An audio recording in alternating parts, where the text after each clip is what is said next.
Não, tem sido poucas as ocasiões que eu já tive a oportunidade de ouvir de grandes líderes, né, de grandes executivos, empresas multinacionais, familiares, dentro de órgãos estatais ou mesmo no terceiro setor, né, que o trabalho da pessoa é muito prazeroso, mas que a grande dificuldade que ela tem é justamente lidar com as pessoas. E isso me assusta, pela responsabilidade que essas pessoas têm e o que elas pensam, né? E eu, com muito respeito, com muita consideração, sempre pergunto, mas o que é que te pega, né? Mas o ser humano é muito complexo, né? A gente pede coisas muito simples e é uma dificuldade muito grande de conseguir as coisas.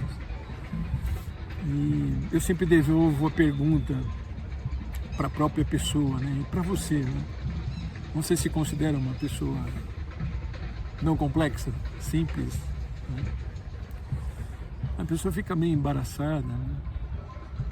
Ou outra pergunta que eu faço, você acredita que junto aos seus é diferente? Na sua família, na sua casa, no seu grupo social? Então, eu vejo que a gente tem um grande problema, um grande desafio, que é nas organizações se imaginar que os grandes problemas são as pessoas. Quando na verdade as organizações têm uma estrutura jurídica, que ela é abstrata, né? Ela está no papel, ela ocorre perante a lei, mas na verdade, no dia a dia, essas organizações são feitas de pessoas. Se bem-sucedidas ou não, são pessoas que estão atrás dela, ou na frente dela, e a gente costuma nomear todas elas pelo nome da empresa, pelo nome da organização. Mas o que eu quero dizer é que elas são organismos vivos, né? E que essa complexidade demonstra, nada mais, nada menos, as características do humano. E eu tenho debatido com essas pessoas que talvez a situação fique tão complexa porque a gente não domina, a gente não entende como nós mesmos funcionamos, portanto a gente tem um baixíssimo autoconhecimento e a gente ainda pretende lidar, gerenciar, liderar pessoas, né? Como é que a gente consegue fazer isso se a gente não domina, não se conhece, não sabe como funciona? A grande chave, a grande solução passa pela questão da gente se conhecer. E aí fala, bom, mas eu me conheço, né? Não, o que você entende por se conhecer, né?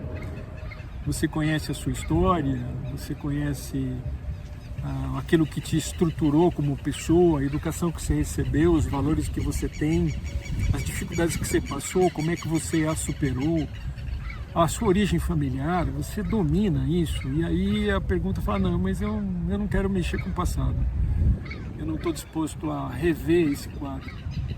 E eu digo, na medida que a gente rejeita a nossa própria história e a gente não consegue ver essa trajetória e entender os padrões dela e como ressignificá-la, a gente vai ter muita dificuldade de liderar pessoas. A gente sempre vai rotulá-las como complexas. Elas são tão complexas quanto nós somos, né? Eu vejo pela minha trajetória, tem a complexidade humana, mas eu tornei muito mais complicada essa complexidade humana pela qualidade das decisões que eu tomei ao longo da vida. Então fica muito mais complexo do que ela já é. Mas eu preciso assumir isso para que eu tenha condições de liderar pessoas.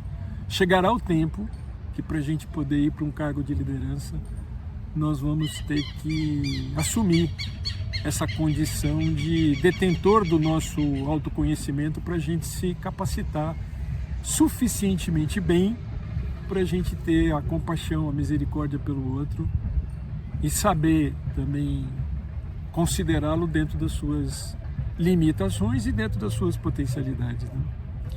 Eu tenho me lembrado, nesse debate, inclusive, que o pessoal, os profissionais de gestão de pessoas não estão capacitados para dar apoio, suporte estratégico às organizações, o que eu entendo que é um grande equívoco. Eles precisam saber mais sobre negócios e, sobretudo, sobre finanças.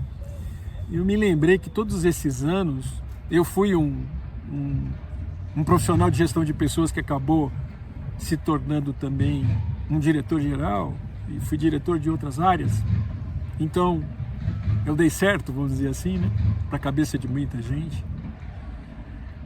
Eu me lembro que durante toda a minha carreira de pessoas, eu várias vezes fui convidado para fazer formações, né, na área financeira, sob a alegação que a gente não conhece, né? Então finanças para não financeiros.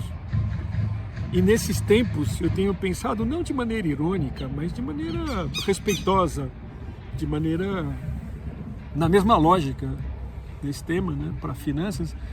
Eu tenho pensado o que a gente sugeriria para as pessoas que não conhecem sobre como gerenciar pessoas, né? O curso seria engajamento para não engajadores? Seria gestão de pessoas para não pessoas? Seria o quê? Então, acho que tem um grande equívoco, né, nessa história. Eu acho que nós temos uma noção do que é financeiro na vida da gente. É o aspecto que talvez a gente mais se preocupe no dia a dia. Como também os líderes que estão à frente de pessoas também sabem das questões humanas. O que a gente precisa é se aprofundar nelas, né? Tanto de um lado como do outro. Mas isso não nos retira de fazer parte e de dar contribuições. O não financeiro, ele pode não ter a noção, a dimensão exata, a profundidade exata de todo o aspecto financeiro, e é sempre bom ganhar esse conhecimento e tornar ele uma habilidade, mas isso não impede dele participar da gestão. Como também o que não é afeto a pessoas, ele não tem capacidade nenhuma. Nós temos que tirar esses rótulos, esses vínculos, né? Liderança para não líderes. A gente acaba fazendo um método de exclusão, quando a gente tem que fazer um método de inclusão. Nós temos competência para tudo isso. A gente precisa parar de ver essa coisa separada. E precisamos entender que essas organizações, apesar da estrutura formal que ela tem, que é abstrata, ela é jurídica, ela é essencialmente feita por pessoas. De novo, isso não é dar colo, isso não é excesso de cuidado.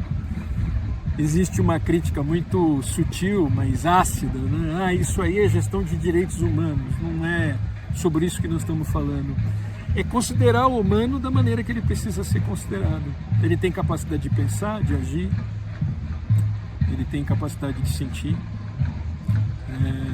Ele é muito mais do que dos vínculos que a gente rejeita e a gente prefere tratar ele como rótulos, né?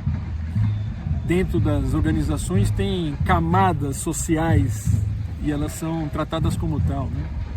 Tem o MOD, mão de obra direta, tem o MOI, o mão de obra indireta.